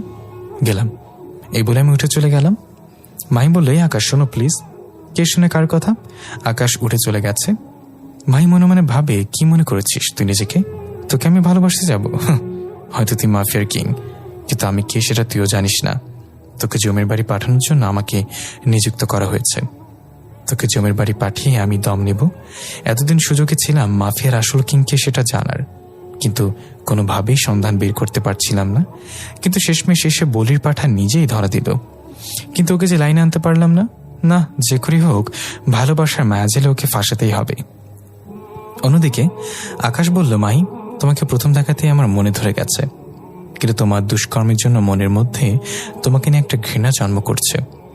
না হয় তোমার কখনই ফিরে দিতাম না, আর আমি না তোমাকে কেউ এই ফিরে দেবে না, কারণ তোমার মতো সুন্দরী মেয়েকে যে ঠুকরাবে সে নেহাত বোকামি করবে। আকাশ বাসায় চলে যায়। একটু পর বাড়ির মালিক এসে ভাড়া ফ্রি করে দেয়, কারণ আকাশকে চেনে না এসব শহরে এখন কোনো লোক নেই। অন্তত না চিনলেও তার নাম সবার ধারে ধারে পৌঁছে গেছে। বাসায় গিয়ে খেয়ে দিয়ে একটু রেস্ট নেয়। বিকালবেলা ঘুম থেকে উঠে আসিফকে ফোন দেয়, কিন্তু আসিফ ফোন রিসিভ করে না। তাই নাফিসাকে ফোন দেয় আসিফের কি হয়েছে জানতে। নাফিসা বলে, দেখ আকাশ, আমরা তোর আসল পরিচয় জানতাম না। যখন থেকে জানতে পেরেছি তখন থেকে মনের মধ্যে একটা ভয় কাজ করে। তোর সাথে চলাফেরা করলে যদি কখনো কোনো ভুল হয় তাহলে তুই আমাদেরকে খবর করে ছেড়ে দিবি। সে ভয় আসিফ আর আমি আজ কলেজে যাইনি। আকাশ বলে, আরে নাফিসা, তুই কি পাগল হয়ে গেছিস? আর আমাকে কি তোর মাহির মতো ওইরূপ মনে হয়? শোন, আমি আমার মতো, অন্যের মতো আমাকে মনে করিস না। আমার যদি পাওয়ার দেখাতে হতো তাহলে অনেক আগেই দেখাতাম, কিন্তু আমার কাছে এইসব থেকে বন্ধুত্ব অনেক ঊর্ধ্বে। নাফিসা বলল, ক্ষমা করিস রে, আমরা আরো কত কি ভেবে নিয়েছি। আরে চল তো, কোথা থেকে ঘুরে আসে, আসিফকে ফোন দে। আচ্ছা ওয়েট, আমি ওকে বলতেছি, ওর অন্য একটা নাম্বার আছে। তারপর তিনজন প্ল্যান করে ঘুরতে বের হয়েছি। একটা পার্কে বসে আছি তিনজনে। হঠাৎ দূরে একটা জায়গায় নজর পড়ল, একটা ছেলেকে কয়েকজন মিলে বেরহম ভাবে মারতেছে। ছেলেটা বাঁচা বাঁচা বলে চিৎকার করছে, কিন্তু কেউ সাহায্যের জন্য এগিয়ে যাচ্ছে না। সবাই পাশে দাঁড়িয়ে দাঁড়িয়ে দেখছে। কি করব বুঝতে পারছি না। ছেলেটাকে বাঁচাতে যাব না এখানে বসে থাকবো? না, ছেলেটাকে বাঁচানোর প্রয়োজন। আসিফ তোরা থাক, আমি দেখি কি হয়েছে। আচ্ছা, কিন্তু দোস্ত ভেজাল করিস না। আচ্ছা আচ্ছা। তারপর সেখানে গিয়ে জিজ্ঞাসা করলাম, এই তোমরা ছেলেটাকে এইভাবে মারতেছো কেন? ছেলেগুলো থেকে একজন বলল, এই তোর কেন লাগে রে? এখানে এত মানুষ থাকতে কেউ কোনো কথা বলতেছে না, তুই কেন প্যাপে করতেছিস? জাগে নিজের কাজ কর। আকাশ বলল, না গেলে কি করবি? ছেলেটা একটা আমার কাছে এসে কোমরে একটা মেশিন গান বের করে কপালে ধরে। এই বেশি জবান এসে গেছে মনে হয়, তাই না? সোজা বাংলায় কানে যায় না। আকাশ বলল, শোন, এসব মেশিন নিয়ে ছেলে খেলা বহু পুরনো। আকাশ মাহমুদ এইসব নিয়ে খেলা এক যুগ আগে ছেড়ে দিয়েছে। আমার নাম শুনতে ছেলেটার সাথে সাথে আমার পায়ে পড়ে যায়। বাকি 2-3 জন যারা আছে ওরা সাথে সবাই তো অবাক। কিরে, ওর কি হলো? ছেলেটাকে মারতে গিয়ে ওর পায়ে পড়ে গেল কেন? বাকি ছেলেগুলো আকাশের দিকে এগিয়ে যায়। ছেলেটা, আকাশ ভাই, আমাদেরকে ক্ষমা করে দেন, আমার ভুল করে ফেলেছে আমরা। আকাশের নাম শুনে ছেলেটার মুখে এবার সবাই আকাশের পায়ে পড়ে গেল। ভাই, আমরা এমন ভুল আর কোনোদিন করবো না, আমাদের ক্ষমা করে দিন প্লিজ। ক্ষমা আমার কাছে না, ওর কাছে গিয়ে চাও, যাকে তোমরা সবাই মিলে এত সময় ধরে মারলে। আচ্ছা ভাই, ছেলেগুলো মিলেমিশে করে দিয়ে সেখান থেকে চলে এলাম। বা আকাশ, তুই তো খুব ভালো একজন মানুষ। আসলে আমরা তোর আসল পরিচয় জানার পর তোকে যে রূপটা ভেবেছিলাম তার থেকে পুরোটাই ভিন্ন তুই। আসলে দুনিয়াতে ভালো মানুষ আছে রে। আকাশ বলল, আসিফ একটু বেশি হয়ে যাচ্ছে কিন্তু। আচ্ছা আচ্ছা, সরি। আচ্ছা, তোদের তো একটা কথা বলতে ভুলে গেছি, মাই আজ আমাকে প্রপোজ করেছে। দুজনে ভূত দেখার মতো আমার চেহারার দিকে হা করে তাকিয়ে আছে। কিরে, কি হয়েছে? শোন আকাশ, ওই মেয়ের সাথে এইসব একদম জড়াবি না। ওই মেয়ে আস্তে একটা ডাইনি। আরে পাগল নাকি, ওর সাথে আমি সব জড়াবো? তবে মেয়েটা কিন্তু সেরকম সুন্দর রে, তাহলে তুই গিয়ে ওকে গলে ঝুলে পড় না। আকাশ সেদিনের মতো আড্ডা দিয়ে বাসায় চলে আসলো। রাতে খাবার খেয়ে বিছানায় শুয়ে আছে, এমন সময় ইয়াসিনের ফোন রিসিভ করে, হ্যাঁ কিরে ভাই, দুবাইয়ের মাফিয়া যে আছে আলিবাবা, তার নজর নাকি আমাদের দেশের উপরে। গোপন সূত্রে জানতে পারলাম সে নাকি আর কিছুদিনের মধ্যে আমাদের দেশটা নিজের কবলে নিয়ে নিবে। তার আসল উদ্দেশ্য আমাদের দেশকে নিজের কবলে করে নিয়ে সন্ত্রাস আর জঙ্গিবাদ তৈরি করবে। আর ইতিমধ্যে সে নাকি তার বিশেষ একটা টিম বাংলাদেশে পাঠিয়েছে, যারা নাকি তাদের কাজে কর্মে নিযুক্ত হয়ে গেছে। দেশের তথ্য কালেক্ট করছে তারা। কি বলিস কি? আচ্ছা দাঁড়া, আমি দেখছি কার এত বড় সাহস আমার দেশের উপরে নজর দেয়, আমার দেশকে সন্ত্রাস আর জঙ্গিবাদ দিয়ে পরিপূর্ণ করতে চায়। আকাশ সাথে সাথে আন্ডারওয়ার্ল্ড ডন ইয়াসাবিরকে ফোন দেয়। ইয়াসাবির বলল, হ্যাঁ আকাশ ভাই বলো, ক্যাসে ইয়াদ কিয়া মুঝে? আকাশ বলল, ভাই স্মরণ তো সর্বদাই করি, কিন্তু কার্যক্রমে এতটা ব্যস্ত থাকি যে কথা বলা হয়ে ওঠে না। এটা কোনো কথা না, তা বলো আমাকে কেন স্মরণ করলে? ভাই, দুবাইয়ের ডন আলিবাবার নজরে নাকি আমার দেশের উপরে। ওকে বোঝান না হয় তো আমার দেশের উপরে কোন নজর দেবে, তো ওর মস্তক আমি শরীর থেকে আলাদা করে ফেলবো। আকাশ ভাই, ওই কামিনাটা আমার সাথে সম্পর্ক ছিন্ন করে ফেলেছে, ওর সাথে আমার আর এখন কোনো সম্পর্ক নেই, কিন্তু ওই শয়তানের নজর আমি দেশের উপর পড়তে দেব না। তোমার যে সাহায্য লাগে আমাকে বলবা। আচ্ছা ভাই। তারপর কথা বলে রেখে দেয় আকাশ। কিন্তু তাও কেন যেন মাথা কাজ করছে না, খালি একটা জিনিসই মাথায় ঘুরতেছে, ওর যে দলটা দেশে আসছে তারা যেন তথ্য নিয়ে দেশে ফিরতে না পারে। আকাশ একটা প্ল্যান বানায় কিভাবে ওদেরকে ধরবে। পরের দিন সকালে উঠে রীতিমতো কলেজে যাই। নাফিসা, আসিফ ওরা আজ আগেই এসে পড়েছে। এমন সময় হঠাৎ কোথা থেকে জানি মাহি এসে আকাশকে পেছন থেকে জড়িয়ে ধরে। আকাশের তো মাথায় রাগ উঠে যায়।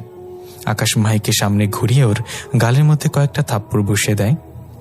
মাহি তো বেকুবের মতো হা হয়ে আছে আকাশের থাপ্পড় খেয়ে। নাফিসার আসিফও চোখ বড় বড় করে তাকিয়ে আছে আকাশের দিকে। কি করলো আকাশ এটা? এই মেয়ে, গতকাল মানা করেছি না আমি তোর সাথে রিলেশনে জড়াতে চাই না, তাতে কোন সাহসে আজ এসে আমাকে জড়িয়ে ধরলি? আমি তো তোমায় ভালোবাসি, তাই জড়িয়ে ধরেছি আর কি।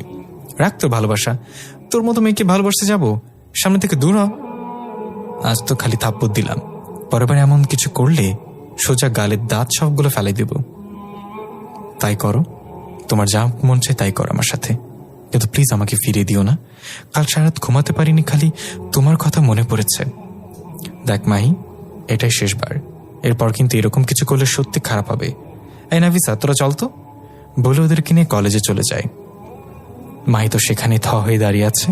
কত বড় সাহস বেটা, তুই আমাকে মারলি, এর প্রতিশোধ আমি নিয়েই ছাড়বো। এমন সময় মাহির ফোনে একটা ফোন আসে। মাহি ফোনের দিকে তাকিয়ে তো থরথর করে কাঁপতে শুরু করে, তাও ভয় ভয় ফোনটা রিসিভ করে। অপর পাশ থেকে কাজ কত দূর এগিয়েছে? আর কয়েকটা দিন সময় লাগবে। ব্যাটাকে কোনোভাবেই লাইনে আনতে পারছি না। আমি জানতাম তোমাকে দিয়ে কাজ হবে না, তোমার মতো মেয়ে সব কাজের যোগ্য না। এখন যদি বস ফোন দেয় আমি কি জবাব দিব? তোমার উপর ভরসা করে আমি বোকামি হয়েছে আমার। বস প্লিজ আর কয়েকটা দিন সময় দিন, আমার উপর বিশ্বাস রাখেন। আমি যে করেই হোক ওকে নিজের কবলে নিয়ে ওর অস্তিত্ব মুছে দিব। আমাদের কাছে সময় আছে আর 21 দিন, মানে 3 সপ্তাহ। 21 দিন পর আমরা আমাদের কাজ ইন্তজাম দিব। তার আগেই যা করার করো, না হয়তো তুমি জীবনের তরে প্রাণ হারাবা। না না স্যার, এর আগে কাজ হয়ে যাবে। ফোন রেখে দেয়। মায়ের তো মাথায় কাজ করতেছে না। আকাশ তো বলল নেক্সট টাইম এমন কিছু করলে সে আমাকে খবর করে ছাড়বে। কিভাবে কি করবো আমি, মাথায় তো কাজই করছে না। আকাশ ক্লাসে গিয়ে বসে আছে। একটু পর স্যার এসে আর লেকচার শুরু করে। আকাশ লক্ষ্য করে ওর ফোনটা বাজছে, কিন্তু স্যার থাকে সে ফোনটা পিক করতে পারছে না, চুপচাপ বসে আছে। স্যার লেকচার দিয়ে চলে যাওয়ার পর সে পকেট থেকে ফোনটা বের করে দেখে ইয়াসিন ফোন করেছিল। সে একটা মেসেজও পাঠিয়েছে। মেসেজটা চেক করে দেখে ভাই ওরা 70 জনের একটা টিম নিয়ে বাংলাদেশে এসেছে, যার মধ্যে 17 জন মেয়ে আর বাকি 53 জন ছেলে। তারা শহরের আলাদা আলাদা স্থানে ছড়িয়ে ছিটিয়ে আছে। তাদের থেকে একজনের সন্ধান পেয়ে গেছি। আকাশ ইয়াসিনকে ফোন দেয়। ইয়াসিন এখন এই জায়গাটায় আর এই ঠিকানায় আয়, দিয়ে দিচ্ছি ইয়াসিন ভাই। ওকে। আকাশ ক্লাস না করে কলেজ থেকে বের হয়ে যায়। জায়গা মতো গিয়ে আকাশ অপেক্ষা করছে। একটু পরে ইয়াসিন আসে। আকাশ, জাসুসটাকে তুলে নিয়েছিস? না ভাই, ওর পেছনে লোক লাগিয়ে রেখেছি, ওর দ্বারাই বাকি আরো 2জনকে ধরতে পারবি। গুড। শোন, রাতের মধ্যে তুলে নিবি ওকে। আর এই পুরো ঘটনাটা টিমের কাউকে শেয়ার করবি না যে আলিবাবা দেশে হামলা করবে। আচ্ছা ভাই। ইয়াসিন চলে যায় আর আকাশ নাসির ভাইকে ফোন দিয়ে সবটা খুলে বলে। নাসির ভাই সমস্যা নেই, ছেলে পেলে রেডি আছে, লাগলে খালি বলবেন। ওই আলিবাবার বাচ্চা দেশে মাটিতে পাও দিতে পারবে না, এমন নাজেহাল করবো ওর অবস্থা। তারপর বাসায় চলে যায় আকাশ। রাতের বেলা ইয়াসিন 70 জন জাসুস থেকে একটাকে তুলে নিয়ে আসে, যেটার ইনফরমেশন ওদের কাছে আছে। ওকে ধরেই নিয়ে রুমে বন্দি করে রেখেছে। ইয়াসিন শুরুতে ভালোই ভালোই বলে বাকি সাথীদের নাম বলতে, কিন্তু সে কোনো মতেই স্বীকার করে না। ইয়াসিন 3rd ডিগ্রি দেয়, তাতেও মুখ খোলে না। ইয়াসিন আকাশকে ফোন দিয়ে বলে ভাইয়া তো চেষ্টা চালাচ্ছি, সে মুখ খুলতে রাজি না। আচ্ছা তোরা থাক, আমি আসতেছি। একটা কাজ কর, গরম পানি কর আর মরিচের গুঁড়ো রেডি করে রাখ। আকাশ 30 মিনিটের মধ্যে সেখানে চলে যায়। ইয়াসিন ভাই সব রেডি। আকাশ শুরুতে গিয়ে ভালোই ভালোই বল বাকি সাথীদের নাম বল। সে বলে তোরা যাই করিস না কেন আমার মুখ থেকে নাম বের করতে পারবি না। এত টর্চার করেও তো নাম বের করতে পারলো না, ধরে নে আর পারবি না। মারতে মারতে মেরে ফেললেও পারবি না। আকাশ এখনো কি টর্চার করেছি? সবে তো মাত্র শুরু। ইয়াসিন গরম পানি নিয়ে আয়, সাথে সাথে যা রাখছি তাতেও নিয়ে আয়। গরম পানি আর মরিচ গুঁড়োর বাটিটা নিয়ে আকাশের সামনে রাখে ইয়াসিন। ও শরীর থেকে সমস্ত কাপড় চোপড় খুলে ফেল আর মুখের মধ্যে একটা কাপড় গুজে দে। ইয়াসিনের সাথে আরো একজন মিলে ওর শরীর থেকে কাপড় খুলে নিয়ে নেয় আর মুখের মধ্যে কাপড় গুজে দেয়। গরম পানির বোতলটা নিয়ে ফুটন্ত গরম পানিগুলো ওর শরীরে ঢেলে দেয়। গরম পানি ঢালার সাথে সাথে সে সাপের মতো মোচড়ামোচড়ি করতে আরম্ভ করে। সারা শরীরে ফোস্কা পড়ে গেছে ওর। ছেলেটা অঝরে চেঁচাচ্ছে, কিন্তু তার গলার আওয়াজ বের হচ্ছে না। আকাশ তারপর মরিচের গুঁড়োগুলোর ওর শরীরের মধ্যে ঢেলে দেয়। ছেলেটা সহ্য করতে না পেরে চোখ দিয়ে পানি ছেড়ে দেয় আর চোখের ভাষায় বলতে থাকে তার মুখ থেকে কাপড়টা সরিয়ে নিতে সে সবটা স্বীকার করবে। আকাশ বলল, যার মুখে থেকে কাপড়টা সরিয়ে ফেল। ইয়াসিন মুখ থেকে কাপড়টা সরিয়ে নেয়। ছেলেটা মিনতির সুরে বলতে থাকে পানি। আকাশের হাতে থাকা পানির বোতলটা এগিয়ে দেয়। সে গটগট করে 2 লিটার পানি জায়গায় শেষ করে ফেলে। এবার সাথীদের নাম বল, না হয়তো বুঝে গেছিস আমি কি কি করতে পারি। বিশ্বাস করুন, বাকি সাথীদের মধ্যে আমি কাউকে চিনি না, 2-1 ছাড়া। তাও যাদেরকে চিনি ওদের সাথে কিছুদিনের পরিচয়, কারণ বস আমাদের এক একজনকে এক এক জায়গা থেকে উঠিয়ে এনেছে। কারোর সাথে কারোর পূর্বের পরিচয় নেই। আমাকে উঠে এনেছে কলকাতা থেকে। আমি জানি তুই সবার নামই জানিস। ভালো ভালো নাম বল, না হয়তো আবার শুরু হয়ে যাবে। মিথ্যা বলে পার পাবি না। বিশ্বাস করেন, আমি এই দুজনকে চিনি। ইয়াসিন গরম পানির মধ্যে সুই ফুটিয়ে নিয়ে আয়। ইয়াসিন একটু পর, এই যে ভাই সুই। আকাশ সুইটা নিয়ে ছেলেটার রগের মধ্যে ফোটাতে থাকে। ছেলেটা ব্যথায় তারানার চিৎকার করে মিনতি করছে আর বলছে, বিশ্বাস করুন, আমি কারোর নামই জানি না। আপনারা আমাকে মেরে ফেলে একই কথা বলবো আমি। আকাশে কেন জানি মনে হচ্ছে ছেলেটা সত্য বলছে। আচ্ছা, বাকি দুজনের নাম বলতো। আমার ফোনে তাদের ছবি আছে। এর আগে মিশনে একসাথে কাজ করেছিলাম, তাই ওদের কিছু পিক মোবাইল আছে। ইয়াসিন, ওর ফোনটা কোথায় রে? ভাই, ফোন জব্দ করে রেখেছি, ওয়েট 1 মিনিট এনে দিচ্ছি। ইয়াসিন ফোনটা এনে ছেলেটার হাতে দেয়। ছেলেটা ফিঙ্গার দিয়ে ফোনটা ওপেন করে আর যেই দুজনকে চিনে তাদের পিক দেখায়। একজনকে চিনে না, কিন্তু দ্বিতীয়জনকে দেখে আকাশের মাথায় যেন বাজ পড়ার মতো অবস্থা। এটা কি করে সম্ভব? এই, তুই সত্যি বলছিস তোদের টিমের মধ্যে এও একজন? হ্যাঁ, সত্যি বলছি। আকাশ, ওদের অবস্থা ব্যবস্থা করছি আমি। আর তোদের 70 জনকে লিড দিয়ে এদেশে এনেছে কে? কেউ আনেনি, তবে বলেছে আমাদের একজন লিডার এদেশে বহুকাল থেকেই বসবাস করে, সে সমস্ত কিছু দেখভাল করবে। কিন্তু আমরা মিশন এসেছি ঠিক, কিন্তু সেই লিডারকে এখনো দেখিনি। তো দ্বিতীয়বারের মতো শক খায়। আমাদের দেশে বহুকাল আগে থেকে একজন থেকে আসছে মানে? আকাশের মাথায় রীতিমতো কাজ করা বন্ধ করে দিয়েছে। ওকে, এখানে এভাবে ফেলে রাখ, আর ছবির একে তুলে নিয়ে আয়, আর বাকি যে আছে তাকে আমার উপরে ছেড়ে দে। মনে মনে প্ল্যান তৈরি করলাম ওকে কিভাবে ধরবো। তখনই মনে পড়ল আমার জন্য ভালোবাসা নামক যে ফাঁদটা এঁটেছে তার মধ্যেই তাকে ফাঁসাবো। এত সময় হয়তো বুঝে গেছেন কার কথা বলছি। হ্যাঁ, মাহি হচ্ছে 70 জন জাসুসের মধ্যে একজন। দ্বিতীয় যে ছবিটা দেখলাম সেটা মাহির ছবি। এবার ওর ভালোবাসার জালে ওকে ফাঁসিয়ে তথ্য বের করব। কিন্তু আরেকজন লিডার যে আমাদের দেশে বহুকাল আগে থেকে বসবাস করছে, তার উত্তর হয়তো মাহির কাছ থেকে পাবো। মাহি পারবে একমাত্র হয়তো তার সঠিক সন্ধান দিতে। পরের দিন যথাসময়ে কলেজে চলে গেলাম। গিয়ে মাহির খোঁজ করছি, কিন্তু মাহি নাই, এখনো নাকি আসেনি। ওয়েট করছি, একটু পর মাহি আসলো। মাহিকে দেখে ওর দিকে এগিয়ে গেলাম। মাহি, তোমার সাথে আমার কিছু কথা আছে। মাহি, কি বলবে বলো? আমি জানি তুমি কি বলবে, যে তুমি আমাকে ভালোবেসে ফেলেছ। আসলে মাহি, গত 2 দিনে অনেক ভেবে দেখেছি আমার লাইফে এমন কাউকে দরকার যে আমার জীবনটা গুছিয়ে দিবে। হ্যাঁ, দিব তো, আমি তোমার জীবন গুছিয়ে দিব। কালকের ব্যবহারের জন্য ক্ষমা চাচ্ছি। আচ্ছা, তুমি কি আমায় তোমার ভালোবাসার মতো একটা সুযোগ দিবে? হ্যাঁ, দিব তো, কিন্তু একটা কন্ডিশন আছে। কি কন্ডিশন বলো? আমাকে সবসময় ঘুরতে নিয়ে যেতে হবে, মাঝে মাঝে তোমার হাতে খাইয়ে দিতে হবে। আমি হাজারো বায়না করব, সেগুলো তোমার পূরণ করতে হবে। হ্যাঁ, করবো তো, তোমার সব বায়না পূরণ করব। তাহলে চলো, আজ ক্লাস করব না, তুমি আমায় দূরে কোথাও থেকে ঘুরে নিয়ে আসো। আচ্ছা চলো। দুজনে মিলে একটা পার্কে যাই। আকাশের কাঁধে মাথা দিয়ে চুপ করে বসে আছে। মাহির কেন জানি খুব শান্তি লাগছে। মনে হচ্ছে যেন আকাশের কাঠটা পরম শান্তির একটা স্থান। একটু পর ফুচকাওয়ালা মামা আর তার স্টকটা ওপেন করে। এই আকাশ, আমি ফুচকা খাবো। আকাশ বলল, আচ্ছা চলো। তারপর আকাশ ফুচকা অর্ডার করে। এই কিরে, তুমি খাবে না? না, আমার খেতে ইচ্ছে করছে না, আর এইসব ফুচকা টুচকা আমি একটু কম খাই, আমার ভালো লাগে না, আকাশ বলল। মাহি বলল, আচ্ছা তাহলে তুমি আমাকে খাইয়ে দাও, তোমার খেতে হবে না। আকাশ মাহিকে খাইয়ে দিচ্ছে। ইচ্ছে করছে না ওর মতো ছলনাময়কে নিজের হাতে খাইয়ে দিতে। ইচ্ছে করছে ফুচকার সাথে বিষ মিশিয়ে ওকে মেরে ফেলি। তো আপন মনে ফুচকা খাচ্ছে মাহি, আর মনে মনে ভাবছে, আজ যদি আমি মিশনে না আসতাম, সত্যি তোমায় আমি ভালোবাসতাম। তোমার মতো মানুষ হয় না, যে কিনা এত পাওয়ার থাকা সত্ত্বেও তার মাঝে সেই পাওয়ার নিয়ে কোনো গরিমা নেই। আজ এত খারাপ লাগছে যেই দিন তোমায় আমি নিজ হাতে মারব, সেদিন আমার কেমন অবস্থা হবে তার পূর্বাভাস পাচ্ছি। আকাশও মনে মনে ভাবে, মাহি, তুমি যদি সত্যিকার অর্থে আমায় ভালোবাসতে, উপরওয়ালার সাক্ষী তোমার হাত আমি কখনই ছাড়তাম না। কিন্তু তুমি ছলনাময়ী, তোমার জন্য মনের কোনো এক অজানায় ভালোবাসার জায়গা কাজ করছে, কিন্তু তোমার ক্ষেত্রে সেটা প্রকাশ করা নেহাত বোকামি হবে।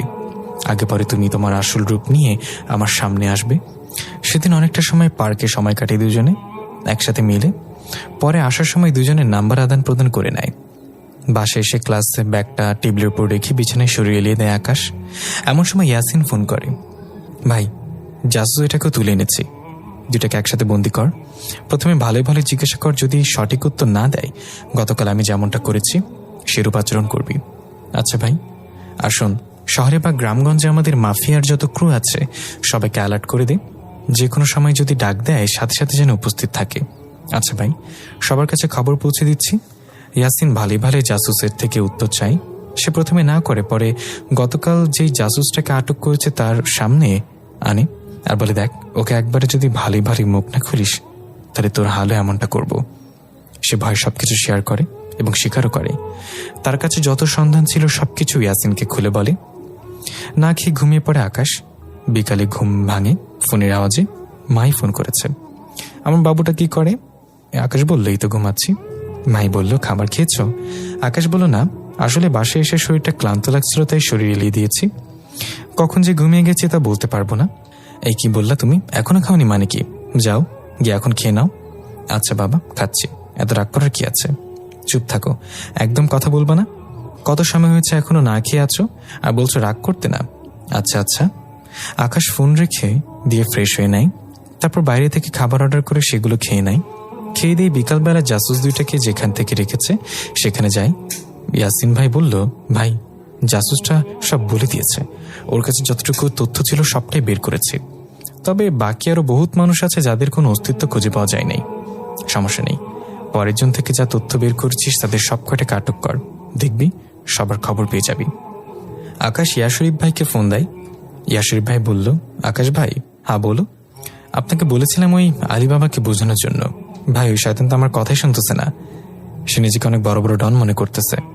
ভাই, আপনি বলেন ওই শয়তানকে কি করব? লাথি খাওয়া মানুষ কখনো কথায় মানে না, ওকে সাইজ করতে হবে। এবারে আলিবাবাও দেখবে খারাপ নজর দেওয়ার পরিণাম কতটা ভয়ানক। মাই ফোন করে তার বসকে বলে, বস, আমি বলেছিলাম না আরো কিছুটা সময় দেন, ব্যাটাকে লাইনে নিয়ে আসবো। দেখেছেন, ব্যাটাকে লাইনে নিয়ে এসেছি। গুড প্লে, চালিয়ে যাও। সময় মতো খেল খতম করে দিব। আর মাহি আমাদের কিছু জাসুসের কোনো খবর পাচ্ছে না। প্রায় 10 থেকে 12 জন জাসুসের একই অবস্থা। আচ্ছা, আমি খবর লাগিয়েছি কি হচ্ছে। আকাশ আসার সময় ইয়াসিনকে বলে আসে জাসুস দুইটাকে জমের বাড়ি পাঠিয়ে দিতে। ইয়াসিন জাসুস দুইটাকে মেরে একটাকে নদীতে ভাসিয়ে দেয়, আরেকটাকে টুকরো টুকরো করে শহরের বিভিন্ন স্থানে ছড়িয়ে ছিটিয়ে ফেলে রেখে আসে। এভাবে আরো 10 দিন অতিক্রম হয়ে যায়। মাফিয়া টিম 70 জন জাসুস সব কয়টাকে আটক করে। তারপর একে একে সব কয়টার কাম তামাম করে। অন্যদিকে মাহির আর আকাশের সম্পর্ক যেন দিন দিন গভীর হচ্ছে। তবে দুজনেই সবটা ওপর থেকে প্রকাশ করে, ভেতরে দুজনের অন্য কিছু চলছে। তবে মাহি কেন যেন সত্যি দুর্বল হয়ে পড়েছে। আকাশের ভালোবাসা তার কেন যেন মনের মধ্যে দিন দিন জায়গা করে নিচ্ছে। নিজেই দ্বন্দ্বে দ্বিতীয়দ্বন্দ্বে পড়ে যাচ্ছে, তার সাথে এসব কি হচ্ছে। এসেছে মিশনে প্রতারণা করতে, কিন্তু সে গিয়ে নিজেই সত্যিকারের অর্থে তার মধ্যে ধাবিত হয়ে পড়ছে। কারণ আকাশ তার সর্বদা কেয়ার করে, সর্বদা তার ভালো খারাপের দেখভাল করে। একদিন আকাশ আর মাহি কলেজের পাশে একটা জায়গায় বসে আছে। হঠাৎ অন্য একটা গ্যাংয়ের কিছু ছেলেপেলে মিলে কলেজে এসে হাঙ্গামা শুরু করে। কলেজের ছেলেপেলে এদেরকে মারতে শুরু করে। এই কলেজের কিছু ছেলেপেলেদের সাথে নাকি তাদের পুরান কিছু শত্রুতা আছে। দেখি মাহি, তুমি তো শহরের মাফিয়া লিডার, তুমি কি সমস্যার সমাধান করো?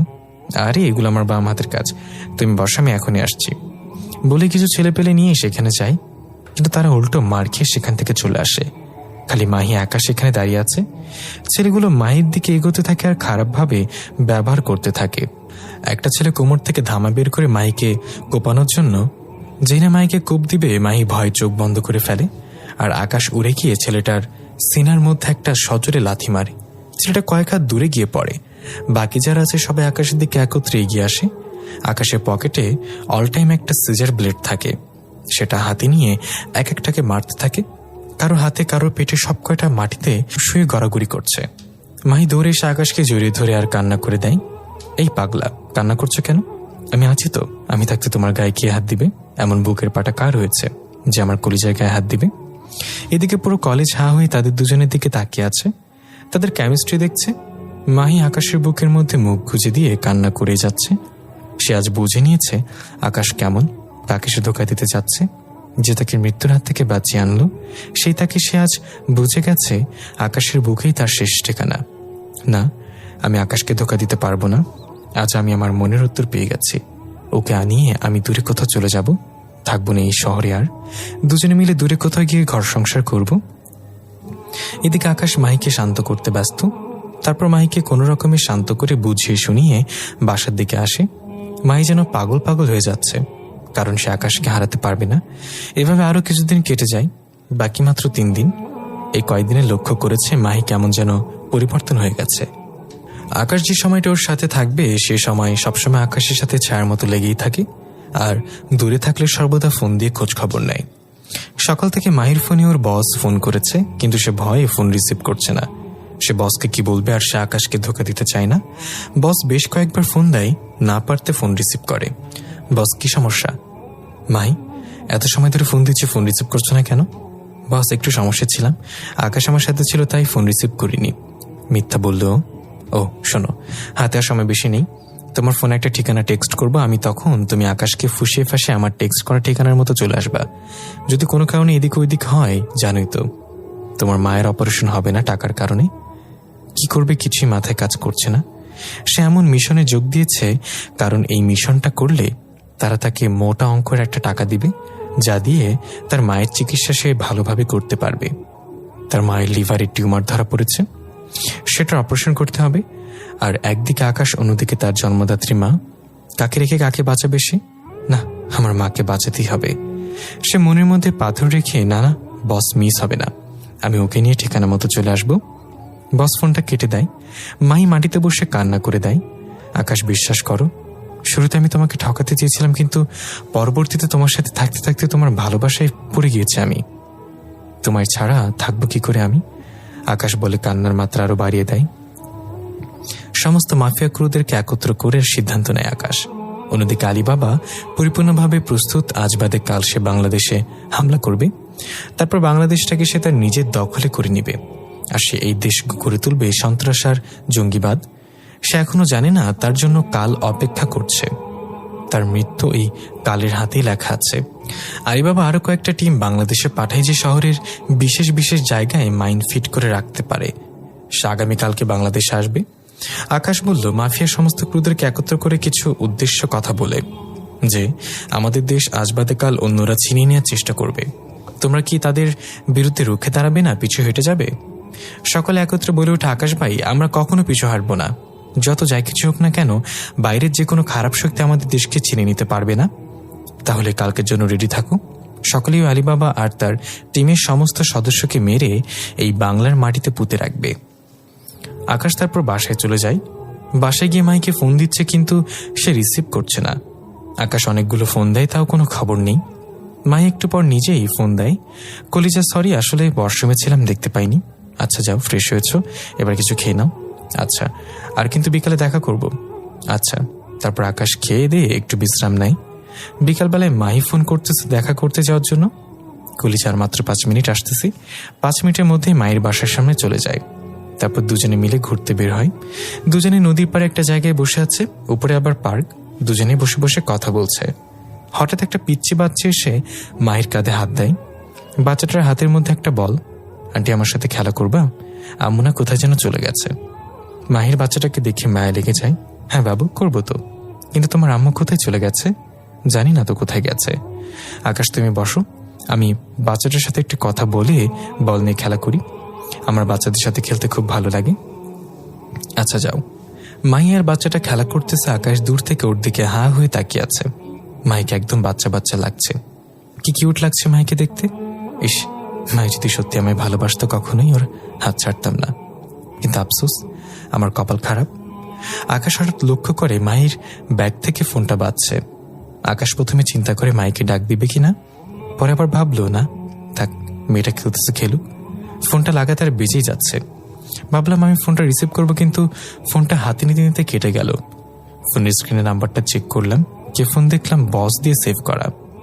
এটা দেখে তো 1000 ভোল্টের একটা ঝটকা খেলাম। আবার একটু পর একটা মেসেজ আসলো বস নাম্বারটা থেকে, কালকে আকাশকে নিয়ে মদিনা টাওয়ারের পেছনে যেই বাড়িটা আছে সেখানে চলে আসবা। আমাদের বস কালকে দেশে আসবে, আর বস আরো কয়েকটা টিম পাঠিয়েছেন দেশে। বড় বড় বাড়ি বা সুপার শপ আছে, সব জায়গাতে মাইন ফিট করে রাখবে ওরা। পুরো শহরে মিনিটের মধ্যে তামাতামা হয়ে যাবে। এমনিতে আকাশ একটা ঝটকার মধ্যে আছে, তার উপরে এমন মেসেজ দেখে ওর পায়ের নিচ থেকে মনে হয় মাটি যেন সরে গেছে। আকাশ ভাবতেছে এখন কি হবে, কিভাবে কি করবে। সে তো এখন সব জেনে গেছে মনে মনে। একটু প্ল্যান সাজিয়ে ফেলি। একটু পর বাচ্চাটার মায়ের সে কান্নাকাটি শুরু করে দেয়। আল্লাহ, আমার বাচ্চাটা পরে বাচ্চাটাকে দেখে তো ঝাপটে কান্না শুরু করে। এই যে এখন কেন কান্না করছেন? বাচ্চাকে রেখে এদিক ওদিক যাবেন, তখন মনে থাকে না বাচ্চার কথা? আসলে আমি কোথাও যাই নাই, সে খেলতে খেলতে হুট করে আমার নজর এড়িয়ে চলে এসেছে। যাই হোক, বাচ্চাদিকে একটু ভালো করে নজরদারি করবেন। বাচ্চাটাকে নিয়ে ওর মা চলে যায়। মা এসে আকাশের পাশে বসে। কলিজা আমার না কেন খুব জানি ভয় করছে, কেন জানি মনে হচ্ছে তুমি আমার লাইফ থেকে চিরতরে হারিয়ে যাবা। আকাশ মনে মনে নিজেই তো প্রতারণা করতেছ, থেকে বা হারিয়ে যাওয়ার কি বা আসে যাবে? কেন তোমার এমন কেন মনে হচ্ছে যে আমি হারিয়ে যাব? জানি না, কেন জানি খুব ভয় করছে। আচ্ছা কলিজা, তোমার একটা হাত দাও তো। আকাশ মাহির দিকে হাত বাড়িয়ে দেয়। মাহি আকাশে হাতটা ধরে বুকের উপরে রাখে। কিছু অনুভব করতেছ? হ্যাঁ, খুব কাঁপতেছে বুকটা। আকাশ, এটা বিশ্বাস করো, এই মাহি তোমায় সত্যি ভালোবাসে, নিজের জীবন থেকে বেশি ভালোবাসে। বলতে বলতে কান্না করে দেয়। মায়ের কথা শুনে কেন জানি মনে হচ্ছে এই কথাগুলো মিথ্যা না, এই কথাগুলোর মধ্যে অদ্ভুত একটা পাওয়ার আছে যা আকাশকে বারবার ভাবতে বাধ্য করছে। আকাশ যখন মাহির বুকে হাত দেয় তখনই সে বুঝতে পারে মাহি কোনো না কোনোভাবে ওকে সত্যি ভালোবাসে, কিন্তু আবার ওটাই মাথায় কাজ করছে যে সে প্রতারণা করে আসছে। দূর, যা হবে কাল দেখা যাবে। সে মাহিকে শক্ত করে বুকের সাথে জড়িয়ে ধরে। বেশ কিছু সময় মাহি আকাশের বুকের মধ্যে মাথা রেখে কান্না করে। আকাশ মাহিকে অনেক কষ্টের শান্ত করে। তারপর দুজনেই সেখান থেকে উঠে রিক্সা নেয় বাসের উদ্দেশ্যে। আকাশ আগেই মাহিকে বাসায় পৌঁছে দেবে, পরে সে বাসায় ফিরবে। মাহির বাসার সামনে আসার পর মাহি নেমে যায় রিক্সা থেকে আর আকাশকে বলে, কলিজা, কাল আমার সাথে এক জায়গায় যেতে হবে, তুমি রেডি হয়ে থেকো। আর পাল্টা প্রশ্ন করে না যে কোথায় যাবে। সে তো জেনে গেছে মাহি তাকে কোথায় নিয়ে যাবে। আচ্ছা, সমস্যা নেই। মাহি বাসায় না গিয়ে সোজা রিক্সা নিয়ে ওদের টিমের আসল পাওয়ার পয়েন্ট যেখানে, সেখানে চলে যায়। সেখানে ইয়াসিন আরো অনেক ক্রু মেম্বার আছে। সেই ইয়াসিন আর যারা ক্রু মজুদ আছে সবাইকে নিজের প্ল্যানটা বলে।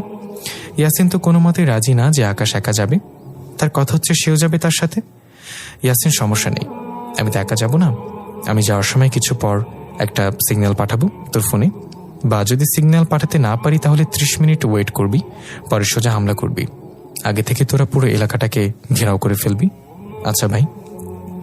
আর শোন, ওরা শহরের সমস্ত বড় বড় বাড়ি বা টাওয়ার আছে, সব জায়গায় মাইন ফিট করবে, সেগুলো ফিউজ করার ব্যবস্থা কর।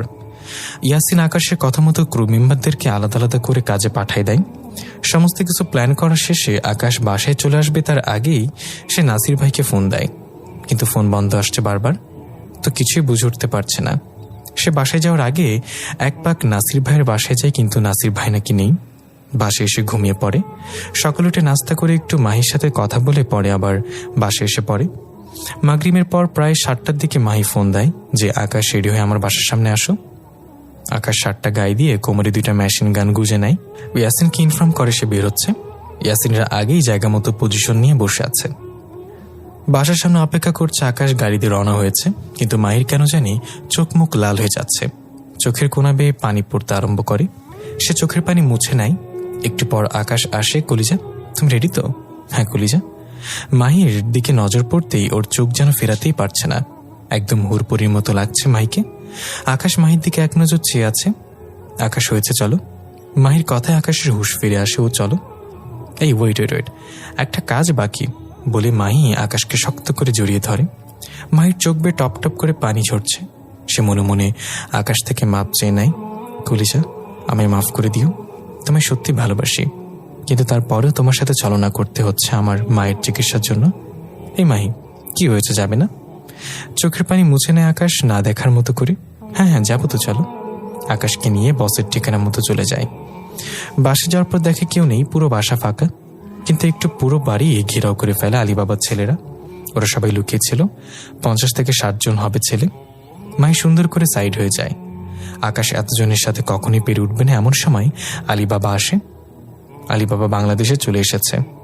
মাহি আলিবাবার সাথে গিয়ে দাঁড়ায় আর মাথা নিচু করে দাঁড়িয়ে আছে। আলিবাবা বলল, আকাশ, এখন সময় আছে, ভালো ভালো আমার দলে যোগ দে, ভালো একটা অবস্থান করে দিব তোর। আলিবাবা বাংলাও পারে।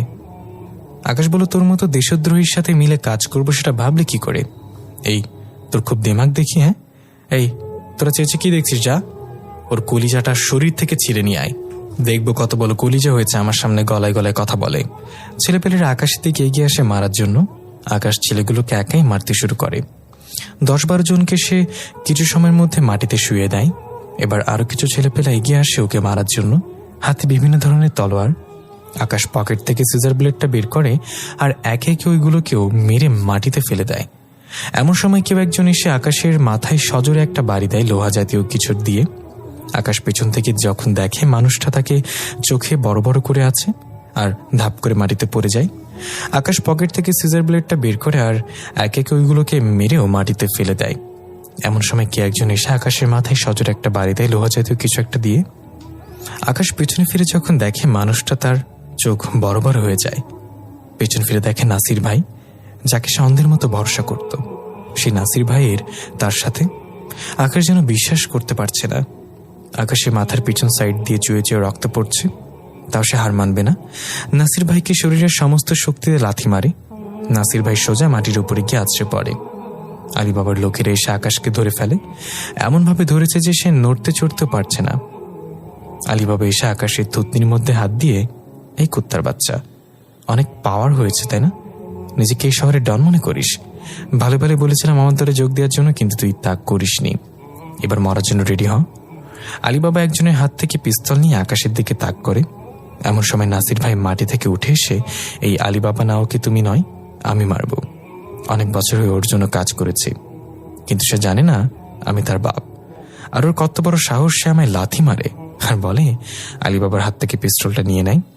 তারপর আকাশের দিকে পিস্তল তাক করে যেই না ওকে শুট করে দেবে, তখন মাহি দৌড়ে এসে আকাশের সামনে এসে পড়ে আর বুলেটটা মাহির শরীর ছিদ্র করে অপর প্রান্ত দিয়ে বের হয়ে যায়। মাহি মাটিতে পড়ে আছে। অন্যদিকে ইয়াসিনের পুরো মাফিয়ার সমস্ত ক্রুরা ওয়েট করছে কখন আকাশ সিগন্যাল দিবে, কিন্তু 30 মিনিট আপ হয়ে গেছে, এখনো সিগন্যাল আসেনি। তাই তারা সিদ্ধান্ত নেয় এখনই হামলা করবে। ইয়াসিন সবাইকে নিয়ে মদিনা টাওয়ারের পেছনে যায়। পেছনে যাওয়ার সাথে সাথেই আলী বাবার লোকেরা খবর পেয়ে যায় আর ওরা অস্ত্র শস্ত্র নিয়ে মাফিয়ার ক্রুর উপর হামলা করে। কিন্তু মাফিয়ার এত হাজার হাজার ক্রুর সামনে আলী বাবার এই অল্প সংখ্যক লোক মশা মাছির থেকেও ছোট্ট একটা প্রাণী। মাফিয়ার ক্রুরা আলী বাবার টিমকে সব কয়টাকে আটক করে, সাথে আলী বাবা ও নাসির ভাইকেও। আকাশের মাথা যেন ভো ভো করছে, সে যেন শক্তি পাচ্ছে না কিছু করার মতো। ইয়াসিন দৌড়ে গিয়ে আকাশকে ধরে, ভাই আপনার কি হয়েছে? আমার কিছু হয়নি, মাহিকে দেখো। ভাই, ওনার তো শরীর থেকে প্রচুর পরিমাণে রক্ত বেরোচ্ছে, তাড়াতাড়ি হসপিটালে নিয়ে যা, আর আমি এদিকটা দেখছি।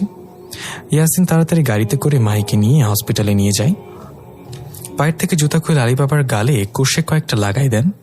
নাসির ভাইকে কয়েকটা মারে। এই বাচ্চা ছেলে, আমাকে যত মারবি মার, কিন্তু আমাদের কাজকর্ম তুই কখনো দমিয়ে রাখতে পারবি না। একটু পর পুরো শহরটা তামাতামা হয়ে যাবে, তোরা শুধু দেখতেই থাকবি। তোরা আমার কাজকর্মের কাছে বাচ্চার চাইতেও ছোট। সে স্বপ্ন নিয়ে ভেতরে রেখে দে হারামজাদা, আকাশ বলল। আমি ছেলেপেলেদেরকে অনেক আগে মাইন্ড ডিফিউজ করতে লাগিয়ে দিয়েছি। আকাশ ঠিক মতো কথা বলতে পারছে না, কথা বলতে বলতে ঢুলে পড়ে যাচ্ছে। এই তোরা কোথায়? এখন থেকে একটাও যেন নিজের মাটিতে ফেরত না যেতে পারে। সবকটাকে মেরে পাশে কবরস্থানে পুঁতে আসবি, সাথে এই দুইমুখী সাপ নাসিরকেও মেরে পুঁতে দিবি। বলতে না বলতে আকাশ মাটিতে পড়ে যায়। ছেলেপেলেরা ধরে আকাশকে হসপিটালে নিয়ে আসে। একদিন পর আকাশের জ্ঞান ফিরে আসে। সে জ্ঞান ফেরার পর পাগলের মতো আচরণ করতে থাকে। মাহি, এই মাহি, তুমি কোথায়?